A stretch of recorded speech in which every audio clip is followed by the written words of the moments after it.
அஸ்ஸலாமு அலைக்கும். இன்றைய ஒரு ஹதீஸ் பார்ப்போம்.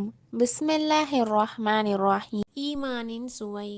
எவரிடம் மூன்று தன்மைகள் அமைந்துவிட்டனவோ அவர் ஈமானின் சுவையை உணர்ந்தவராவார்.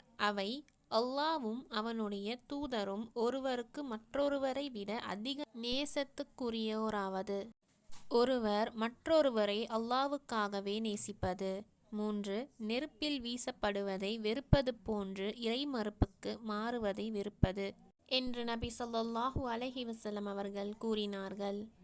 அறிவிப்பவர் அனஸ் ரதியல்லாஹு அன்ஹு. நூல் புகாரி 16. விளக்கம். இஸ்லாத்தை ஏற்பவர் அதன் அனைத்து சட்டங்களையும் கொள்கைகளையும் தெரிந்து அதில் இன்பமுற்று செயல்பட வேண்டும். அவர் சொன்னார், இவர் சொன்னார் என்பதற்காக இஸ்லாத்தில் இணையக்கூடாது. அதன் முக்கியத்துவத்தையும் அதன் கொள்கையையும் கோட்பாடுகளையும் அறிந்திருக்க வேண்டும். இஸ்லாத்தின் முழுமையான சட்டங்களை அறிந்திருக்காவிட்டாலும் அதன் முக்கியமான சில விஷயங்களையாவது அறிந்திருப்பது அவசியமாகும்.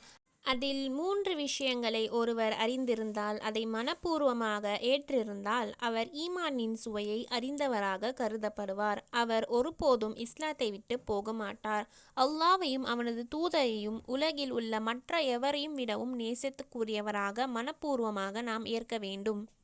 எந்த பிரச்சனையிலும் அல்லாஹ் சொன்ன அவனது தூதர் சொன்ன காரியங்களுக்கே முதலிடம் வழங்க வேண்டும். யார் மீது அன்பு செலுத்தினாலும் அல்லாஹ்வுக்காகவே அன்பு செலுத்த வேண்டும். ஒருவரை வெறுத்தாலும் அது அல்லாஹ்வுக்காகவே இருக்க வேண்டும். சுருக்கமாக சொன்னால், ஒருவரை விரும்புவதும் வெறுப்பதும் கொடுப்பதும் தடுப்பதும் என எதுவாயினும் இறைநேசத்திற்காக மட்டுமே இருக்க வேண்டும். இஸ்லாத்திற்கு வந்த பின்னர் மீண்டும் இணை வைப்பு கொள்கைக்கு செல்வதை நெருப்பில் போட்டால் எப்படி துடிப்போமோ அது போன்று வெறுப்பை காட்ட வேண்டும். ஈட்டி முனையில் நிறுத்திய போதும் ஈமான் இழக்க மாட்டோம் என்று ஈமானில் உறுதியாக இருக்க வேண்டும். எவரும் இஸ்லாத்தை விட்டு சற்று விலக மாட்டார் என்பது திண்ணம். வாஹிர் தாவானா அல்ஹம்துலில்லாஹி ரொப்பில் ஆலமீன். அஸ்ஸலாமு அலைக்கும் வரஹ்மத்துல்லாஹி வபரகாத்துஹு.